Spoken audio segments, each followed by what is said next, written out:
Söyle yağmur çamur değmedi yüreğime. Şimdi ben neredeyim, sen nerede?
Önümüzdeki kasette Kürt asıllı olduğum için Kürtçe bir şarkı yapıyorum ve Kürtçe bir de klip çekiyorum.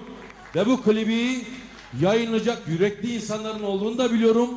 Yayınlamazlarsa Türkiye halkıyla nasıl hesaplaşacaklarını da biliyorum. Teşekkür ederim.